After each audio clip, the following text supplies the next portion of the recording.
Так, қазір біз енді кезекте модельмен жұмыс жасайтын боламыз. Ол материал береміз, освещение, объекттер қосамыз, ағаш, газон деген секілді неше түрлі объекттер қосамыз. И соңында уже финальный рендер жасап шығаратын боламыз.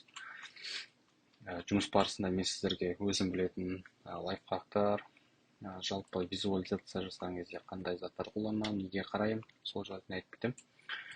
Ең біріншіден визуализация басталмай тұрып, мен сіздерге жалпы идеяларыңызды барлығын нақтылап алу үшін көптеген осындай референстар, примерлер қарауға кеңес беремін. Ол үшін осындай Pinterest секілді сайттарды қолдансаңыздар болады. Өздеріңіздің үйлеріңізге, жалпы проекттеріңізге ұқсас көптеген рендерлардың түрлері бар. Олардың барлығын қарап, жалпы былайынан анализ жасап, адамдар қалай жасайды, примерно қандай идея алса болады деген секілді қарап отырып істесеңіздер болады. Жалпы мен өзім осындай референстар көп қарауға кеңес беремін. Ол біріншіден сіздер көздеріңіз үйренеді, кейіннен референс қарамай-ақ жұмыс жасауға мүмкіншілік болып жатады. Сол үшін ерінбеңіздер.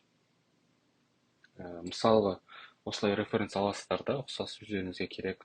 Қарайсыздар, адамдар қалай жасайды, мысалы, передний план қалай, задний план қалай жасайды, освещение қалай түскен. И өздеріңіздің проекттеріңізге осындай сценарийларды қайталап, бүйтіп көшіріп көруге тырысу керек та. Себебі көбіне біз өзіміз жасаған кезде бәрін бірге жарластырылып, қалай біз солай жасап, себебі басымызда фантазияда неше түрлі идея болып жатады да. Оның барлығын бүйтіп реттеп алу керек. Мысалы, осындай солнечный погодаға бір рендер жасаңыз, оны бөлек қойыңыз, ол кезде басқа заттар қолданыңыз. Пасмурный погодаға басқасын қолданыңыз. Араластырып, шатастырып, бәрін бірге қосудың керегі жоқ. Және де ең дұрысы осындай спокойный, қатты бүйтіп заттарсыз, кәдімгі шын өмірдегідей простой, қарапайым рендерлер жасаған негізі әдемірек болып жатады. Ең басында бұрында сол Lumionмен жасап үйреніп баставатқан кезде бізде көбіне осындай болатын, алып осындай закат қылдырып, осындай бір әдемі болады-ау деп барлық заттарды қосып жасайтынбыз. Ол мен ойымша дұрыс емес. Және де қазір қарасам түк өте әдемі көрінбейді. Себепті ең бірінші кезекте референстар оқуға жақсы көмектеседі. Қазір біз материалдар қолданып бастаймыз. Ең бірінші мен сіздерге көрсетейін. Қазір мына жерде топырақтың материалын қолданамын. Ол үшін осы ассетстің кіреміз. Бұл жақта материал деген бар. Материалдардың барлығы көріп тұрғаныңыздар, жазылғандар осындай плюсикпен тұрады, жазылмағандар осындай болып тұрады. Оны сіздер жазып алуларыңыз керек. Бұл көпте мегабайт жемейді. Сол себепті просто интернет керек сіздерге жұмыс жасаған кезде. Қазір көрсетіп өтейін. Мысалы, модельдердің де түр-түрі бар. Мысалы, nature дейді, бірақта ағаштар, шөп, барлығын қолдансаңыздар болады. Мысалы, бесплатный модельдер бар, және про модельдер бар. Оларды сол аккаунт арқылы, аккаунтыңыз болса, сол проларды жазып қолдана аласыздар. Бесплатныймен қолдансаңыздар, ол рендер жасаған кезде жазуы жығып, бәрібір көрініп тұрады. Сол себепті оны қолдана алмайсыздар. Көріп тұрғандарыңыздай про версияның модельдері бесплатный қарағанда әлде қайта көп. Мысалы, басындағының барлығы бесплатный болса, қазір көрсетейін. Мына жерден бастап, уже про версия кетеді. Уже ар жағында қаншама бет бар, соның барлығы про версиядағы бізде модельдер. Ал мынау бесплатный осы жерге дейін ғана. Егер де мүмкіншілік болмаса, сіздер бесплатный модельдер жазып қолдана берсеңіздер болады. Мұнда тұрған ештеңе жоқ. Материалдарында түр-түрі бар. Әртүрлі материалдар бар. Мен сол қазір топырақтың материалын қолданатын боламын. Осы үшін осыған кірем. Осы жерде осындай тастар, жалпы грунттың, шөп секілді материалдар бар.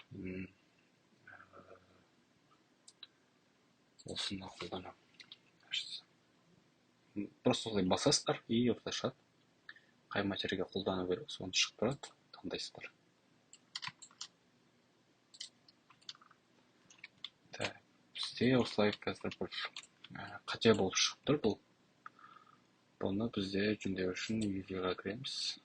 Осы жақтан енді масштабын келтіруіміз керек.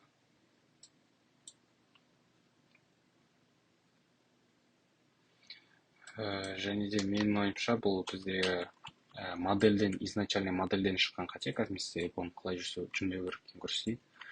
Моделімізде мысалы анау көріп тұрғаныңыздай полигондардың барлығы бүйтіп қисық тұр да. Бұлардың барлығын бір масштабқа келтіріп алу керек еді. Ол үшін мен қазір моделімізге қайтадан кіремін. Мысалы осы объект қой бізде не болып тұрған. Мысалы осы топырақтың несі болғандықтан бұған мен мына жақтан UV-WMap деген модификатор берем. И просто аламда бокс деп барлығын бір единый қылдырамын да, сонда материал созылмайды, ештеңке болмайды, барлығы бір масштабпен түседі. И ар жақтан масштабын жөндеп алу оңайырақ. Сол секілді осы модификаторды мен бүкіл неге беріп шығамын. Так, мынада бар. Басқа нелердің барлығын беріп шығамын. Чтобы оларды в дальнейшем қате болмас үшін. Мынада жоқ. Мынаған беріп шығамын. И мынаған беріп қоямын. Енді осыны файлымызды бір сохранить етеміз. Макстағы. Жалпы егерде TPS модельді көшіргеннен кейін қателер болып жатса, онда осылаймен жөндей берсеңіздер болады. Ешқандай уайымдаудың керегі жоқ. Біз қайтадан аламыз да, осы моделімізді алдында сохранить еткен файлдың үстінен сохранить етеміз. Мысалы, осы Modern Villa'ның үстінен қайтадан сохранить етеміз. Тура сол файлдың үстінен сохранить ету керек, себебі басқа жаққа сохранить етсеңіздер, ол дұрыс оқылмай қалуы мүмкін. Сол үшін қайтадан үстінен перезапись жасаймыз. Осылаймен сохранить етеміз.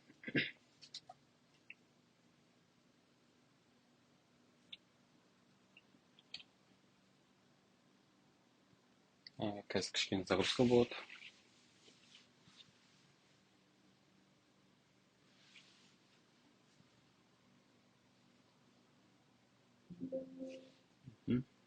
Экспорт болды. Енді мына жақтан, мысалы, объекттен осы жалпы моделіміз тұр ғой, осыны басамыз. Полностью таңдалады. Мына жақта, оң жақта настройкалар бар. И мына жерде қарасаңдар, reload депті, осыны бассаңдар, қайтадан модельді обновить етеді. Ол дегеніміз, жаңа біз сохранить еткен файлды барады да, қайтадан обновить етеді. Егер де сіздер өзгерткен болсаңыздар, ол жаңа өзгеріс осы жаққа енетін болады. Басамыз. И күту керек осылай. Загрузка болады. Жалпы жұмыс барысында неше түрлі ситуациялар болады. Сондықтан да опытты көбіне осындай жұмыс барысында, проект барысында, практикада үйренесіздер. Әртүрлі осындай ситуациялар болады, оның барлығын шешу керек. Оны мысалы білгеніңізді жасайсыз, білмегеніңізді интернеттен қарайсыз деген сияқты. Сол үшін ешнеден ұялмай, қорықпай жасай беру керек.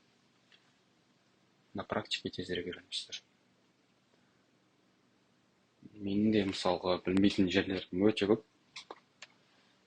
Бірақ білмегеніміз сразу YouTube'дан, Google'дан қарап жасай беремін. Жалпы мен сіздерге айтып отқаннан бұл программалардың барлығын мен өзім сол YouTube'дан, интернеттен қарап, бұлай өзім проект жасап үйренген болатым. Сондықтан да кейбір моменттерді мен дұрыс білмеуім мүмкін, дұрыс айтпауым мүмкін. Сол үшін керек жерлерін алып, керек емес десеңіздер, оны қабылдамай өтіп кете берсеңіздер болады. Мен самоучкамын. Бірақ енді білгеніммен бөлісіп отырмын. Қазір загрузка болып жатыр. Кішкене уақыт күту керек.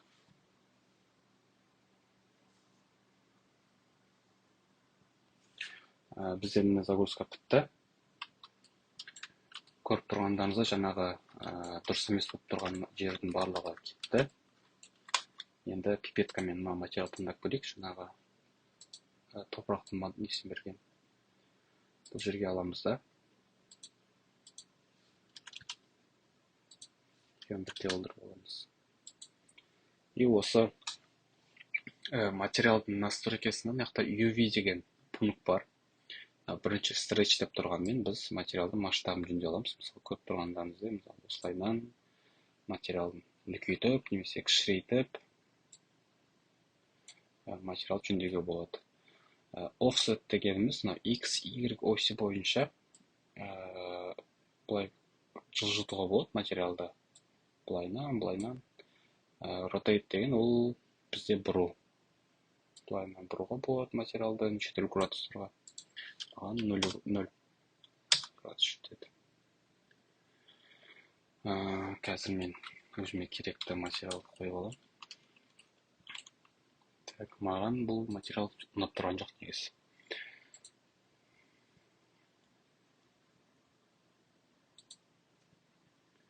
Осыны қойып көремін, масштабын үлкейтемін.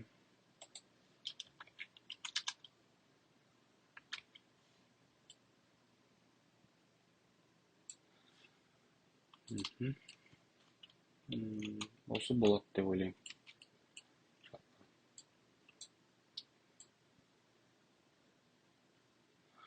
Мына жақтан настройкаларын бір айтып өтсем, мынау тұрғаны бұл бізде изначально өзінің картасы. Суреті бар карта болады, ол картинка. Текстура барлығы картинка. Негізі нормал дегеніміз бізде осындай фиолеті болып келеді.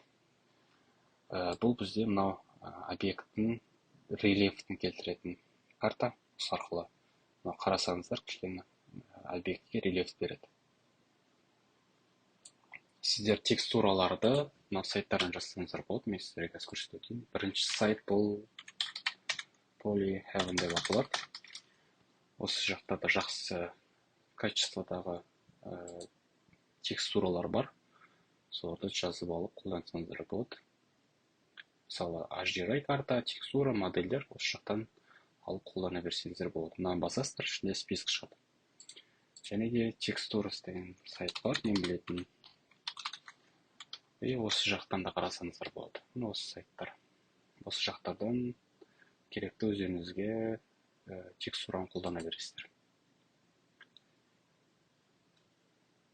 Жалпы, D5-дің өзінің де библиотекасы көп, сондықтан да бірінші очередь осы жақтан іздеп көріңіздер. Егер болмай жатса, сол мен айтқан сайттарын іздеп көрсеңіздер болады. Normal дегеніміз осыған байланысты. Мына жақта height деген бар еще. Бұл дегеніміз көрдіңіздер, мен кішкене высотасын көтереді объекттердің, тастардың. Бірақ енді бұнымен қатты ойнасақ, сәл не болып қалады. Сол себепті кішкене ғана көтерсеңіздер жетеді. Негізінде барлығы плоскости жатыр, просто бұл сондай эффект береді, объем болған сияқты. Металлик деген бар, енді бұл металликтарды көбіне андай темір сындылар қолданамыз, керек емес. Roughness деген бар, бұл кішкене былай не береді осындай. Блеск сияқты, зеркальность секілді эффект береді. Шероховатость сияқты былай қалыптасса. Сондықтан достарды былай нелеп қою керек. Мысалы, күн түскенін былай несеге болады. Мысалы, былай қойсақ, бір сплошной материал болып тұрды. Спекуларды қолдансақ, кішкене уже объем бар да, мына жақтан күннің несін дұрыс оқып тұр. Осылайынан каждый нені былай негізі түртіп шұқылап көрсеңіздер болады. Жалпы осылай. Қазір мен тез материалдар беріп шығайын. Бірінші изначально материалдар берейін, содан кейін соңында тағы осы жерде жатармыз.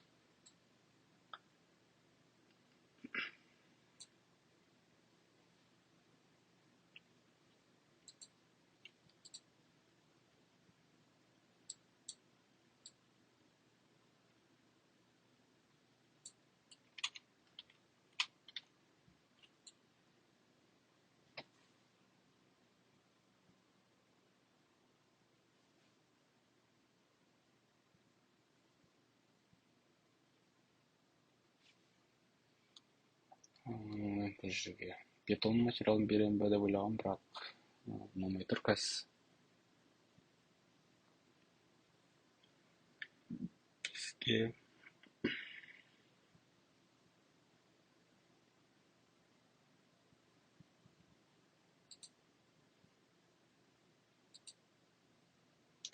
осындай брусчатканын материалдарын көрейин.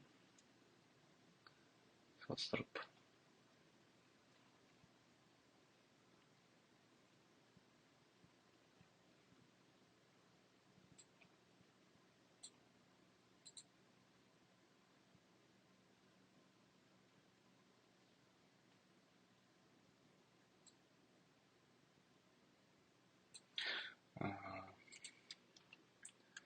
Сәл ұнамай тұр. Сондықтан мына сайттан іздеп көрейін, қазір өзіме керекті материалды.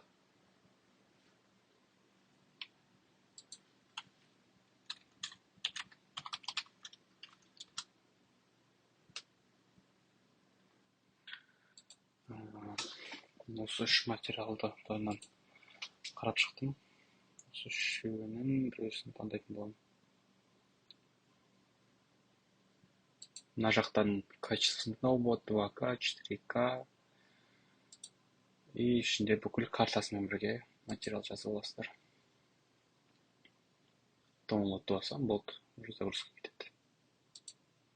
Бір карточка жетеді. Ал пока жазылып жатқанша басқа материалдар жинай берейік.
Көріп тұрғандарыңыздай мына модель, материал немножко былай в ширину нормально болғанмен, длину созылып тұр, сондықтан мен масштабын келтіріп аламын.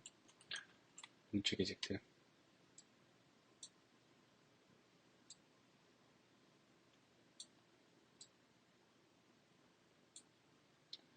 Ол үшін стретчке барамын да, қайтадан материалды көтеремін. Маған негізінде текстура осылайынан қою керек. Мен осылай бір полосалық жол қылдырамын да бұл жерде. Сосын 2x десек уже мына ровно келді. Енді мынау ұзын болып тұрғанын жөндеу керек. Ол үшін мынау осыны басам, сонда екеуі одновременно емес, каждый отдельно x бойынша, y бойынша жөндеуге болады. Мысалы, мынаны үлкейтсем, менде бұл айна бойынша кішірейеді, ма текстура. И мен өзіме керекті масштаб таңдап аламын. Мен ойымша осылайынан дұрыс болады. Енді өзімнің масштабына келді текстура. Көріп тұрғандарыңыздай осындай текстурасы бар. Осындай текстура менде. Normal картаны былайынан кішкене көтерсем болады.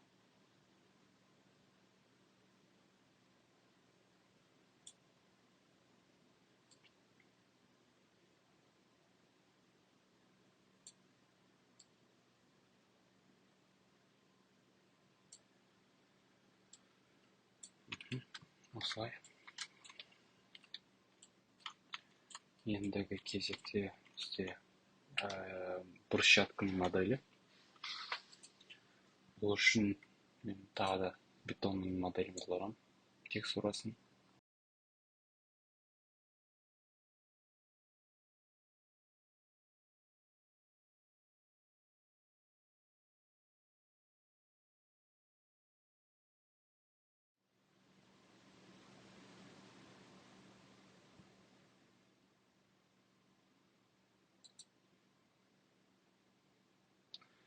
Осылайынан жазылады каждый материал барлығын, и соны қолдана бересіздер.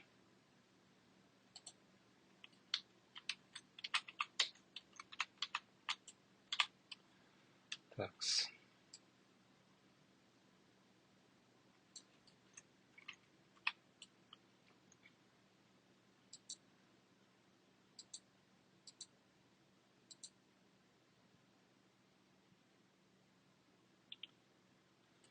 Мысалы, осылайынан қойып аласыздар да.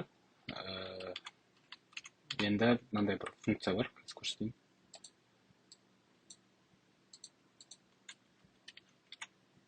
Мысалы, ана бұрыштары қатты не болып тұр ғой, острый болып тұр ғой, соларды мынау round corner деген функция арқылы былай жөндесек болады. Более сглаженный қылдырып.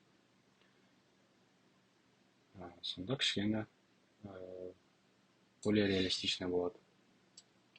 Себебі шын өмірде тура осындай прямой углдар жоқ. Адам жасағаннан кейін, оны адам қойғаннан кейін бәрі осындай немножко нелер болып жатады. Так, маған сәл текстура ұнап тұрған жоқ. Бұны мен 90 градусқа бұрамын. Бірақ соның өзінде де мына жерде бізде көріп тұрғандарыңыздай екі жаққа екі түрлі не кетіп қалыпты. Масштаб дұрыс болмай қалыпты. Енді дұрыс болды. Енді екеуін бірге байланыстырып, бірге сөйткен болды. Такс. Мен ойымша нормаль. Тек сәл түсін қаралау қылдыру керек. Ол үшін мынаны бассаңыздар осындай картаның настройкалар шығады, осы жақтан сәл бәрі өзгертуге болады.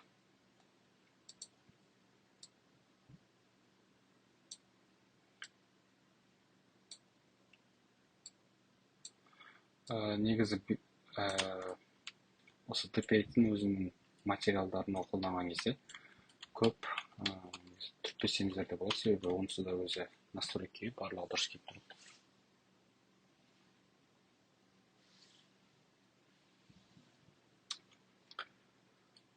Осындай заттар бар, бұларды да алып металдың материал беріп қойын.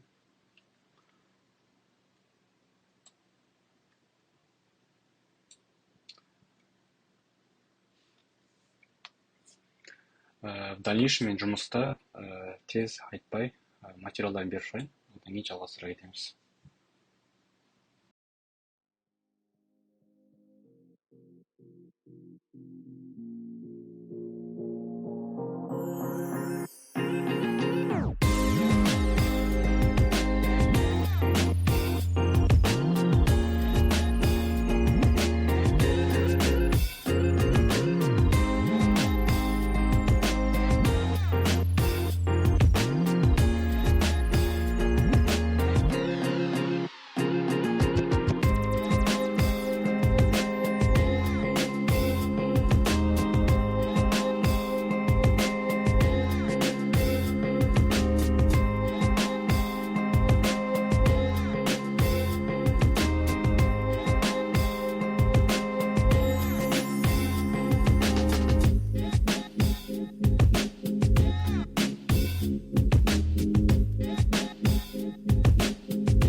Итак, біз материалдардың барлығын беріп шықтым мен.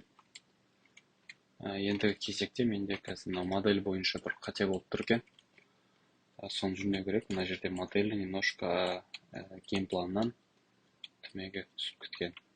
Соны көтеріп қою керек. Тағы да бір-екі рет обновить етемін. И дальше уже рендерға көшетін боламыз.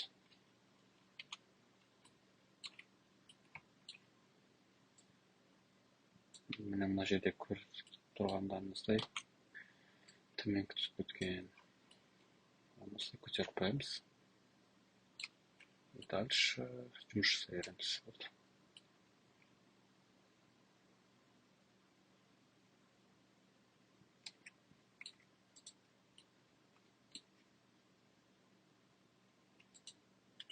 Так, мына жерлер немножко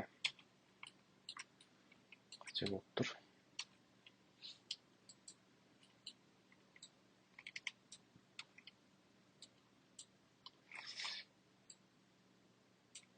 Соғамыз.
Тағы да бір рет экспорт жасаймыз.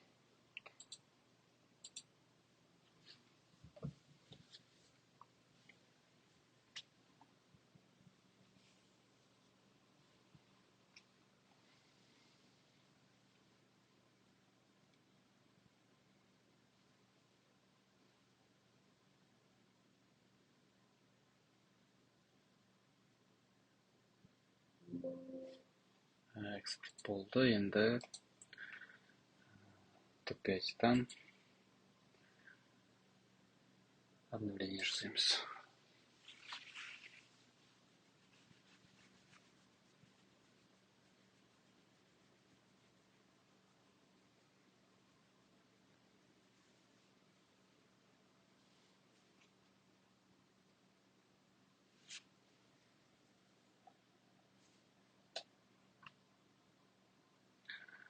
Мен жаңа айта кеткендей, мына жақта слойлар бар. Слойлармен жұмыс жасау керек.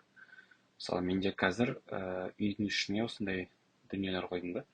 Там диван, телевизор деген секілді, потому что олар терезеден көріп тұрады.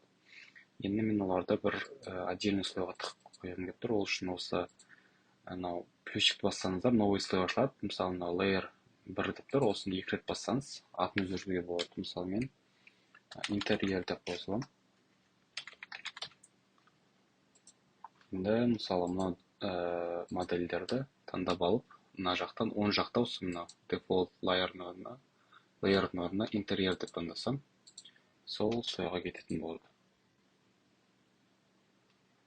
И бұл слойды біз алып, мысалы керегіміз болса өшіріп тастай аламыз, саламыз деген секілді. Қазір моделіміз обновиться етіп жатыр. Кішкене күту керек.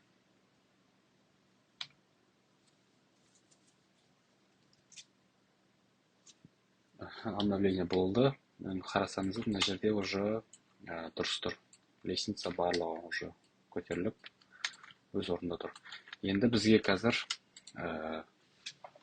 камерамыз қойып алу керек бірінші кезекте.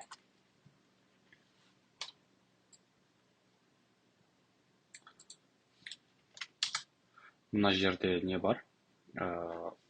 Осы мен 35 мм-мен қойып жұмыс жасағанды туған.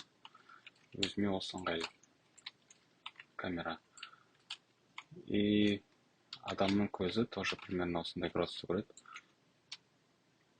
Егер де былай слишком широкий болып кетсе, онда, узкий болып кетсе, онда немножко енді нереалистично болады. Оны көбіне сол задачаға байланысты қолданамыз.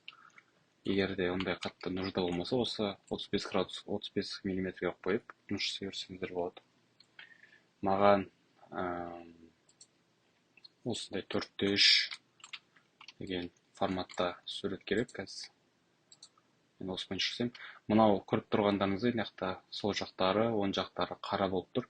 Бұл жерлері уже рендерға кірмейді. Тек қана осы квадратный шығана рендерға кіретін болады. Маған мынау 2 точки перспектива қою керек екінші кезекте. И бұл пока что осы жетеді. Енді қазір мен композиция бойынша кадрды алу үшін маған мына жерде бағана айтқандай сетка бар. Осы сетканы қолданып жұмыс жасаймын.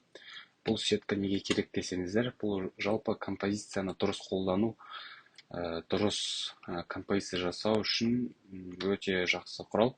Мысалға, мына жерде көріп тұрғандарыңыздай екі линия бар. Вертикаль бойынша, горизонталь бойынша екі линия бар. И жалпы мынандай правилалар бар. Мысалы, мына жерде көріп тұрғандарыңыздай мынау крестиктер бар, қиылысқан жерлері. Егер де біз осылай модельді қойсақ, мысалы машина болсын, бір какой-то объект болады, жалпы визуализацияда обязательно адам болсын, сол объектіні осы крестикке қойсақ, онда акцент сол жаққа жақсырақ түседі. Сол себепті осы акцент қоятын дүниелеріңізді осы крестиктерге әкелсеңіздер болады. Одан кейін екінші момент, мынау астындағы линияны горизонтқа қойсаңыздар болады. Линия горизонта деген бар. Мынау көріп тұрғандарыңыз линия горизонта. Сол линия горизонтаны осы төменгі линиямен қойсаңыздар болады. Жалпы ол туралы, бұл правило 3 деп аталады композицияда. Сол туралы интернеттен ашып іздесеңіздер болады. Мына осы правило 3 деп іздесеңіздер, жалпы қандай екенін бұл түсіндіреді. Мысалы, артына басып берілген. Мына жерде қарасаңыздар да былай. Соны итті осы тура линияға қойған. Қақ ортасына былай қоя салмай, осы линиялар қойсаңыздар, композицияларыңыз жақсы. Мысалы, осылайынан бір шеті кішкене бостау тұрады. Бұны кинода солай қолданады. Сол себепті біліп жүргендеріңіз жақсы. Және де онымен қатар золотое сечение дегендер бар. Енді олардың барлығы бұл жерде жоқ, тек қана осы сетка ғана бар. Сол сетканы қолданып жасай береміз. Одан кейін тағы да бір момент. Осындай кадр қойған кезде жалпы 4 шетінен де ауа қалдырып отырған дұрыс. Ол дегеніміз, мысалы, былай емес, астынан да, мысалы, объект бізде главный объект үй болғандықтан, астынан да, оң жағынан, сол жағынан, үстінен осындай ауа қалу керек та, пустой пространство. Және де тағы бір не бар. мысалға сіздерде главный фасады мынау болса, боковой болса, қай фасад, қай жағы басымырақ, сол жаққа көбірек пространство береміз. Мысалға, менде мынау главный фасад, мен былай қақ ортасынан қоймаймын. Композиция немножко былай осылайынан аламын да. Менде сол жағымда, оң жаққа қарағанда кішкене көбірек орын қалады. Осындай композиция алайын деп отырмын.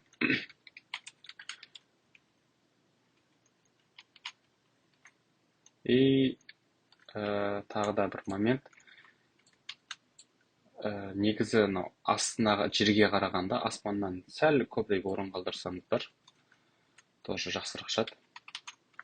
Сол себепті қорықпай, эксперимент жасап, әртүрлі кадрларды алып қоя берсеңіздер болады. Мен пока что примерно осылай алам.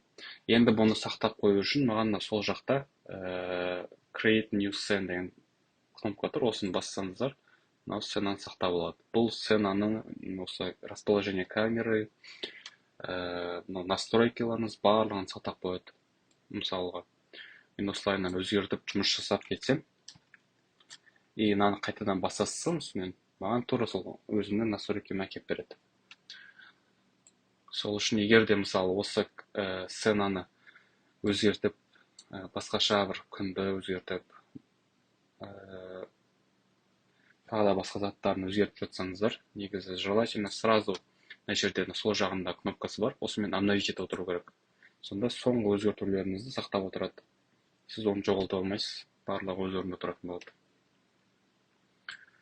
Маған қазір енді примерно осы сцена, енді мен осы сценаны толтыруым керек. Ол мына жерде газон қоям, ағаштар деген секілді.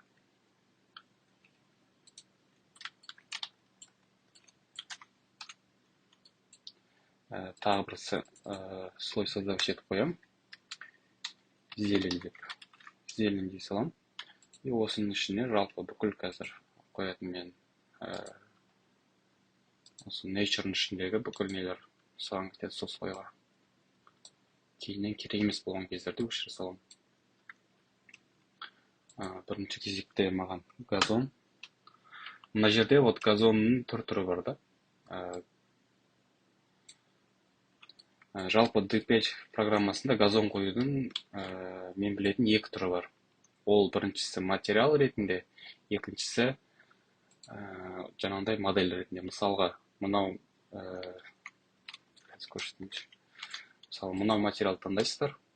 Таңдаған кезде мына жерде материал template деген бар. Ол материалдың шаблондары да.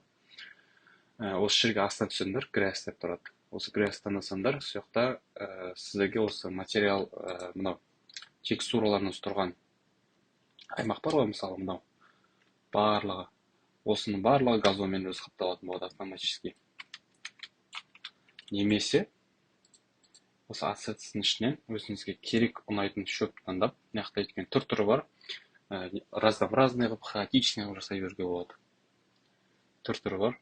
Соларды аласыздар да, мына жерде вот кисть бар. Кисть деген кнопка бар. Осыны таңдап, мына жерде мысалы кистің радиусы, density деген ол қаншалықты ішіндегі мысалы мынау нелер, мына модель қаншалықты плотно орналасады. Былай қойсаңыздар, ол бір-біріне прям қатты плотно болады да. Егер азайтсаңыздар, онда бір-бірімен кішкене арасында ауа қалдырып орналасатын болады. Және де оның астында size дейді. Бұл модельдің размерлері. Мысалы, қазір көрсетейін сіздерге. Одан кейін бір момент, мысалы, кистпен боятын кезде shift кнопкасын басып тұрып, мысалы, маған осы материалдың үстіне қою керек. Shift-ті басып тұрсаңыздар, тек қана осы материалдың үстіне түседі. Мысалы, осылай бояйын. Мен мына жаққа жүргізсем, мына жаққа боя алмайды. Тек қана осының үстінде жүретін болады. Қазір көріп тұрғандарыңыздай, мысалы, размер осындай, арасында ауа бар. Егер де мен density-ті көбейтіп қоятын болсам, онда бір-біріне прям плотно орналасатын болады осылайынан. Және де мына жерде оны size деген бұл размер үлкейтіп қойсам, үлкейтсем, келесіде маған уже дәу болып түсетін болады. Ал егер де random size деп осыны көбейтсем, онда әрқайсысының размері әртүрлі болып түседі. Біреусі үлкен, біреусі кішкентай деген секілді. Мына қарап тұрғандарыңызда мына жерде біреусі үлкен, біреусі кішкентай, әрқайсысы размері әртүрлі. Жалпы осылай қолданады. Ал егер енді бір керек емес болса, мына жерде қасында не бар, ластик бар. Осы өшіргішпен былай өшіріп тастасаңыздар болады, керек емес. Болды. Және де мынандай кнопка бар. Бұл уже бір путь бойына қойсаңыздар болады. Мысалға, былайынан бір не жасасыздар, линия жасасыздар. Былай сызсаңыздар болады, былай сызсаңыздар болады. Мысалы, осы ненің бойына, пульттің бойына орналасады. Оны басқару үшін бізге, мысалы, мынаны бассаңыздар осы пультті. Мына жерде тағы да бір не шығады, настройка шығады оң жақтан. И осы жерде, мысалы, number дегенмен 5 көбейтсеңіздер, мысалы, мынаяқта қазір 79 модель тұр. Осылай көбейте бересіздер. Direction деген направлениясы, random direction деген ол уже әрқайсысы әртүрлі рандомна қарайды да. Біреусі бір жаққа, екіншісі екінші жаққа. Random spacing деген араларындағы расстояние рандомды болады. То есть әрқайсысы әртүрлі, біреусі бір-біріне жақын, біреусі алшақтау деген секілді. Random offset деген мына байқасаңыздар барлығы бір линияның бойында тұр. Егер де мен offset жасасам, онда біреусі соңға, біреусі солға былай кішкене орындар ауысады. Мысалы, мына жерде көріп тұрсыздар, 0 метр деген мына жерде тонкий линияның бойында тұр да. Егер мен 5 метр қылдырсам, онда 5 метрдің бойына қойылады бұлар. Мына жерде 5 метрлік не жүреді, сол 5 метр бойынша былай шашырап тұрады. 1 метр болса, 1 метрлік не шығады. Осылайына қолдана бересіздер. Оны ағашқа да, адамға да, машинаға да бәріне қолдана беруге болады. Маған өзіме ең ыңғайлысы осы не бойынша жұмыс жасау. Чист бойынша жұмыс жасау керек болды. Мен қазір осы газонды қоймақшым. Жалпы немножко размерін кішірейтем, интенситет алып тастайын и қойып көрейін.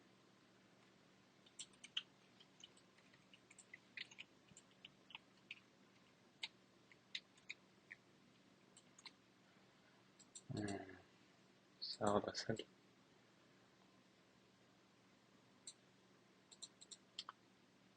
Сәл кішірейту керек сияқты размер.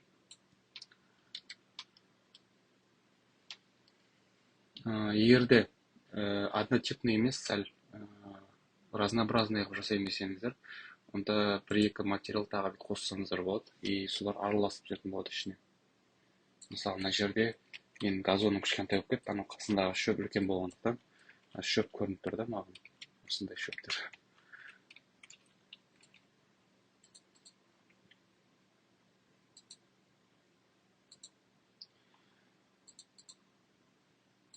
Бұл жерде осылай не істеп алу керек кішкене.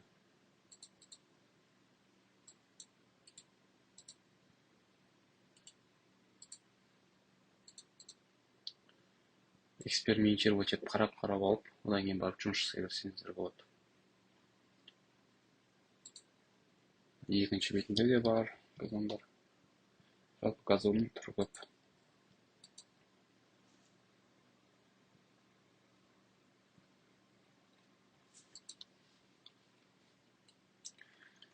Қай кезде реалистично болады десеңіздер, онда ол как можно шын өмірдегі хаотично орналасса, негізі жалпы модельдер барлығы, шөптер, себебі байқасаңыздар, шын өмірде барлығы біркелкі орналаспайды, тек қана үйдің ішіндегі газондар болмаса, былай жолдың бойындағы көшедегі газондардың барлығы хаотично орналасады. И сол себепті олар реалистично да, если солайына қойсаңыздар сіздерде.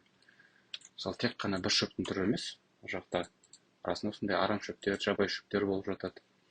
Оларды араластыра беру керек.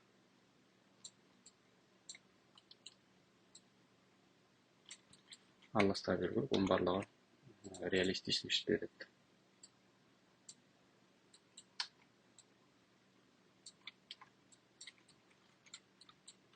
Өздеріңізге қалай ыңғайлы көру керек. Маған бұл жерде қатты ұнап тұрған жоқ, мағыз.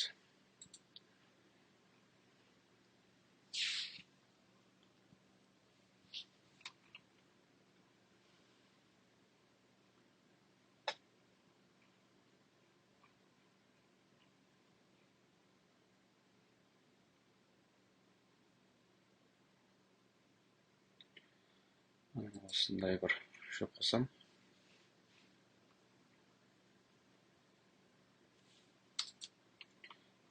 Және де бірінші беттегі біз мына шөпті араластырып қойып көретін боламыз. Сәл размерлері үлкен болып кетті.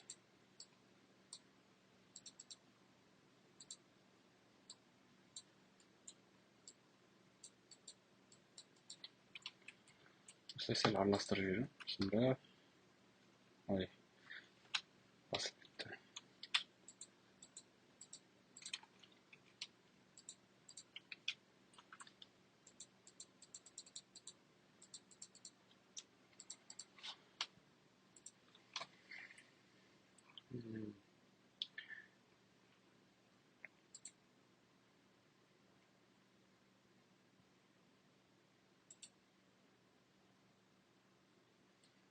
Осылайынан қойсаңыздар болады, бір-біртіндеп.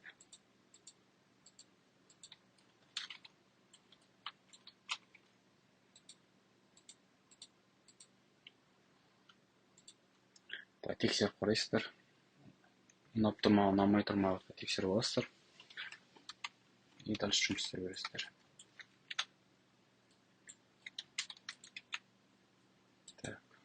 Осы кесті қайтадан таңдау керек та. Бөліп шығу керек.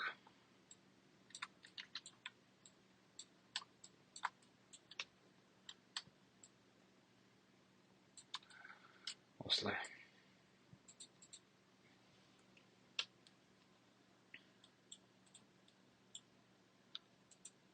Жаңа екінші неміз таңдаймыз. Оған кішкене размерін кішірейте саламын.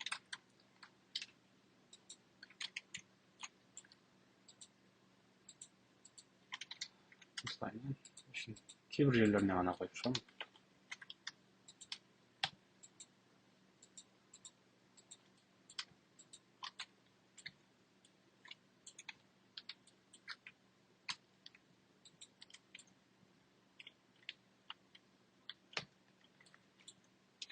Енді бізге домның алдындағы газонды қойып шығу керек. Бұл жерге мен сәл газонды кішірейтіп қоямын. Себебі обычно енді есік алдындағы газондар более кішкене ухоженный болып тұрады. Осы газонды қоятын шығармын.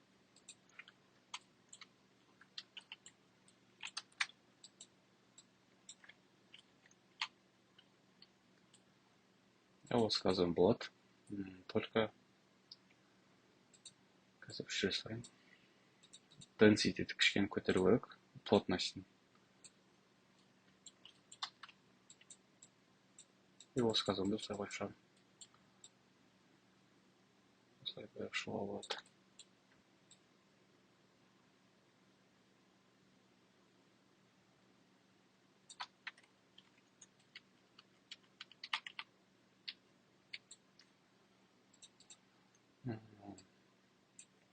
Кішкене хаотичность беру үшін размерін random size кішкене көтеріп қойсақ, я думаю, болады.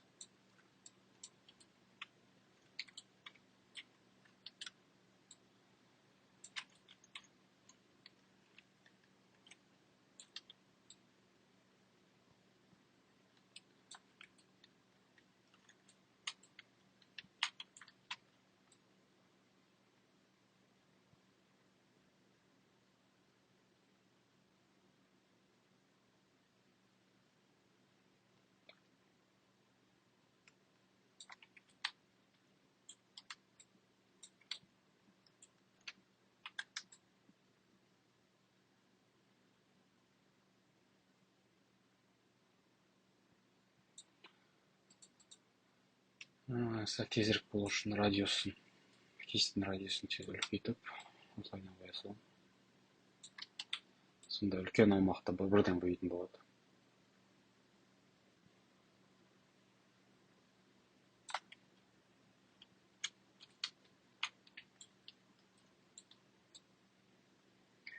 мен білетін способ осы негізінде. Тағы да басқа способтар біліп жатсаңыздар жаза кетіңіздер комментарияға, бір бірімізге көмектесейік осылай.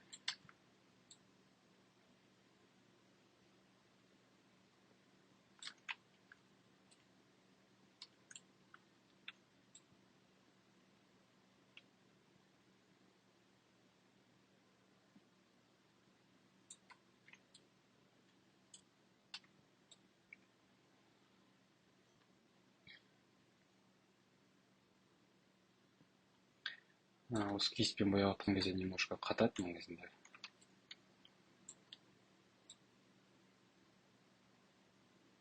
Себебі мына газондардың барлығы көптеген полигондар бар ғой. Біз қаншама миллион газон қойып жатырмыз мына жерге, соның барлығы сценаны немножко загружать етеді. Мысалы, мына жерге қарасаңыздар, менде қазір 2 миллиард 839 миллион полигон болып тұр да. Оның барлығы сценаны кішкене загружать етеді. Сол себепті керек емес жерлерге негізі желательно қоймай қойғанда болады. Мен пока қойып шықтым, потому что алдында артында көрсетейін деп отырмын. Жалпы мен ойымша нормально. Кішкене бір-екі жерлеріне андай жабайы шөптер қосып жіберемін. И дальше уже жұмыс жасай беруге болады. Ағаш, кустарник деген секілді. Маған қазір бір ұнамай тұрғаны мынау үй домның материалы. Біреуісін өзгерте саламын.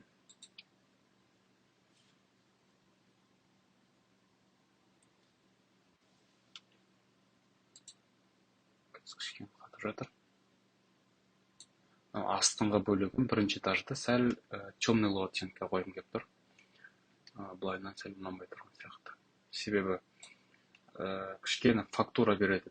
Фактура болғанда қалай айтсам болады, более интереснее көрінетін секілді. Қазір қарасақ былай көрінбейді да, бірінші этажы, екінші этажы деген секілді. Сол үшін сәл немножко басқа оттенк беріп, былай разбавить етуге болады, мен ойымша. Сіздер өздеріңізге қалай ұнайды, солай жасай беріңіздер.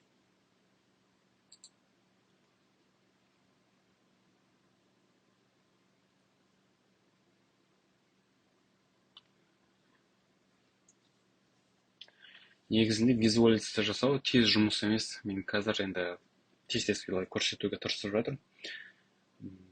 Жалпы бір күн, 2 күн бір картинкаға отырған дұрысырақ та. Әр картинканы отдельно былай жұмыс жасап, кейде енді заказға байланысты бізде тез дегеннен кейін тез жасап бере жатамыз, бірақ асықпай жақсы результат алу үшін оны бірден шыға салмайды да, бір дегенмен. Оны освещениесін, материалдарды барлығын былай экспериментировать етіп отырып жасау керек. Сонда жақсы не шығады, результат шығады.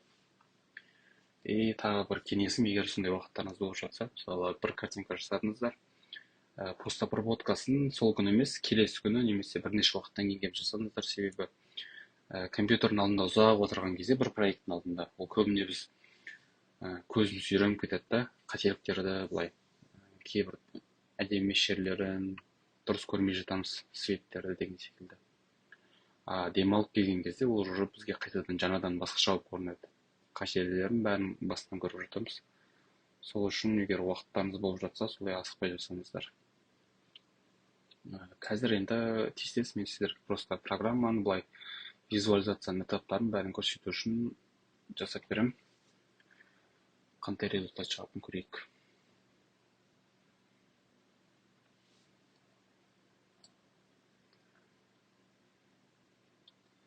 Backpage программасын мен көбіне енді анимация жасағанға, сондай тез картинка жасау керек болған кездерде қолданамын, ал былайынан енді корона секілді программалар бар ғой, соларды қолдана беремін.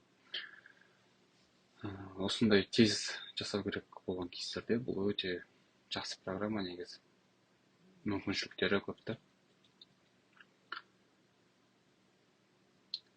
Қазір мен сіздерге былай айтып, көрсетіп, сөйтіп отқаннан кейін сәл ұзақтау болады. Ал былай тоқтамай жұмыс жасаған кезде бұдан да жақсы скоростьпен жасауға болады.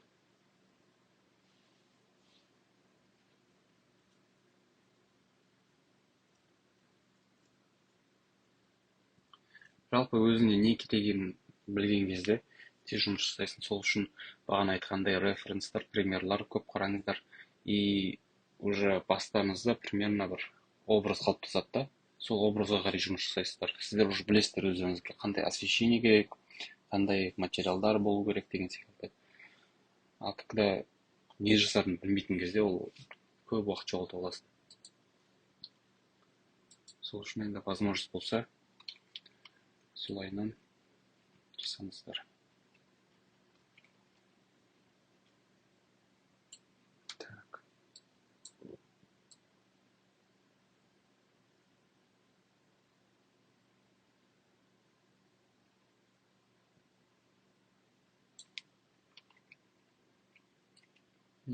Осындай тас секілді бір бетонный не бар екен, материал. Мен осыны қолданатын шығармын. Бірақ қолдансақ слишком көп кетеді. Осылай қолданам. Фактурная сондай стена болады.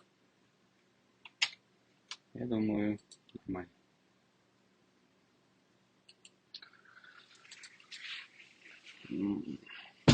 Кішкене.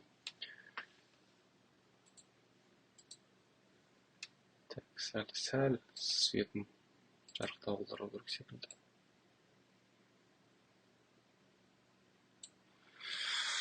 Так, осылай болады. Енді бізге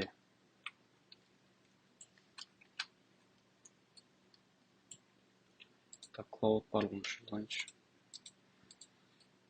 Енді бізге ағаш сындылар детальдар көп шығу керек.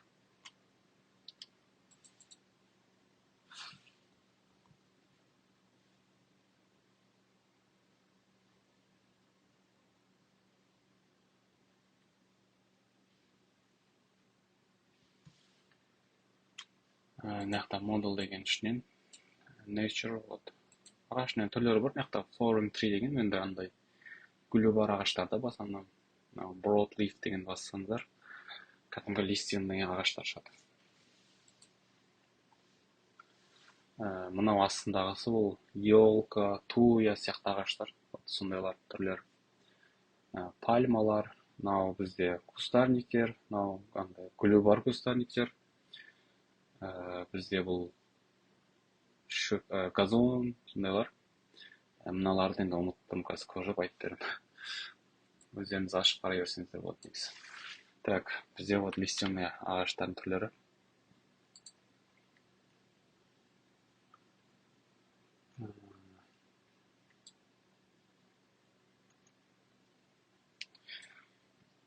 Программа интернетпен істегеннен кейін, бұлай енді интернеттің скоростына байланысты кейде жай болып жатады. Загрузкасы барлығы. Одан кейін егер ұнап жатқан модельдеріңіз болса, каждый раз қолданатын төбесінде лайк сияқты тұр, нақты осы басып қойсаңыздар, избранныйға барып сақтала береді. И сол жерден сіздер бірден тауып отыра бересіздер. Мен жалпы бұл программамен көп жұмыс жасамаймын, сондықтан да мен ондай коллекция ішіне жоқ.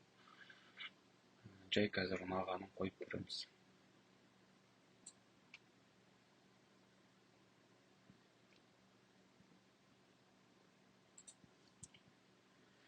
Бұл программамен негізі жұмыс жасай беруге болады.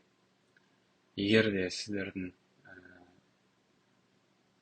задачаларыңыз прям реалистичный, там коммерческий проекттер болмаса, онда жалпы былайынан зданияның формасын, окружающие заттарды барлығын көрсету керек болса, онда осы программа сіздердің нуждаларыңызды полный жабады негізі.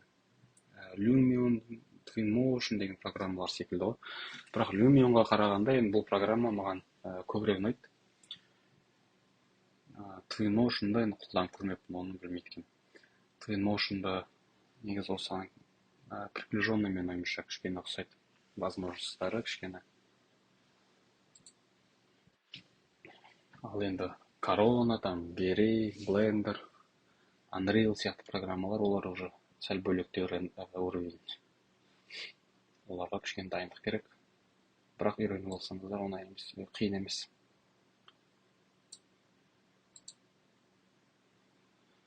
Қазір загрузка болып жатыр. Интернетім жоқ, мен сол себепті жаза алмай жатыр екен.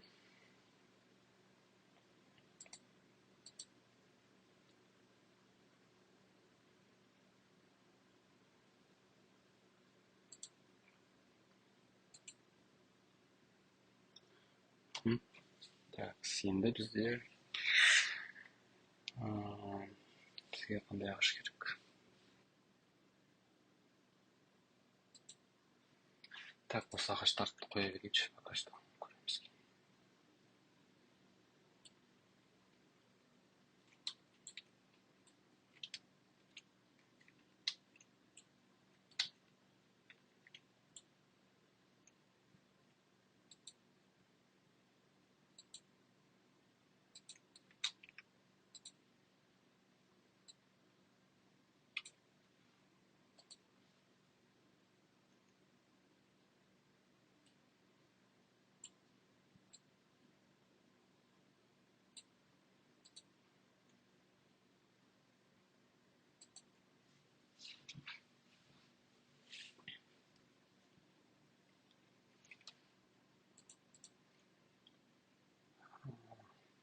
Маған передний планға бір ағаш керек болып қалды. Бірақ соны таппай жатырмын, қайсысы келетін. Так, осы ағашты көйлек етіп көрсек.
Так, пока осылай тұра тұрсын.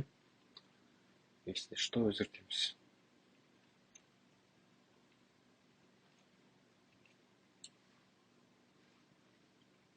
Бізге мына жерлерге кустарниктер қою керек.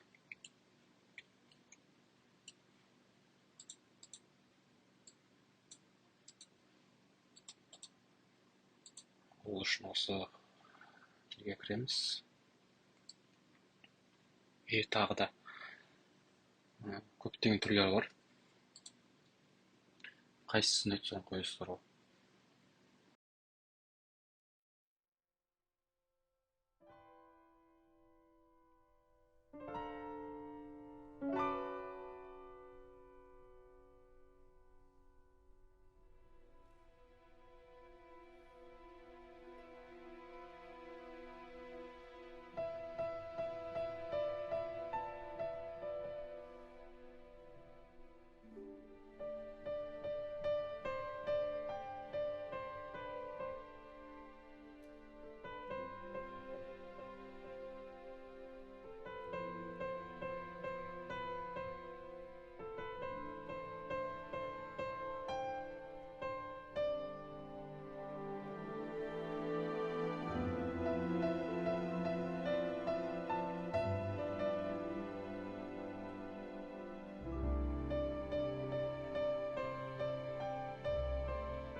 Осы ағаштарды қойып қоямын мына жерге. Бұл ағаштар маған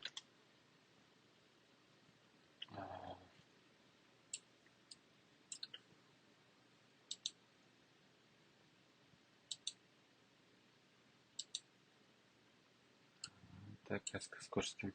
Не істеу керек екенін. Так, осылайдан қойып аламыз ағаштарды. Мен әдейі қойдым бұл ағаштарды көрінбесе де, себебі мен өз алдыма осындай бір көлеңке түсіргім келді. Маған өзіме сондай эффект ұнайды. Міне мысалы көріп отырсаңыздар, мына жерлерге көлеңке түсіп тұр да. Бұл кәдімгідей объем береді негізі кішкене. Бұл приемды мен көбіне қолданамын, көп проекттерімде. Сіздерге де кеңес беремін. Мысалға, мынау ағаштың көлеңкесі мына жерлерге түсіп тұр. Осының барлығы бір қызық бір эффект береді негізі. Объем кішкене біздің рендерімізге барлығында. Сондықтан барынша қолдануға тырысыңыздар. Такс. Мен HDRI картаны тексеріп көргім келіп тұр. HDRI картамен қалай болады екен.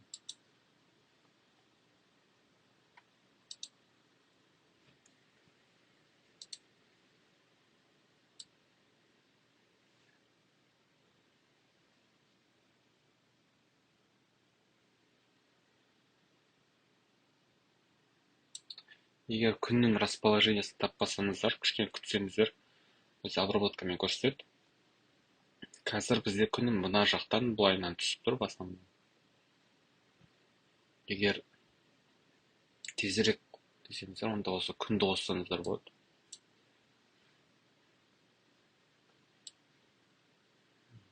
Осылай күннің көмегімен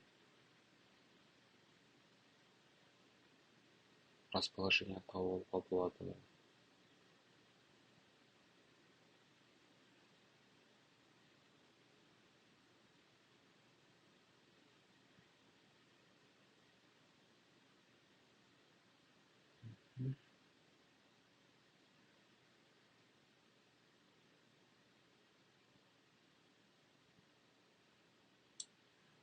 Такс.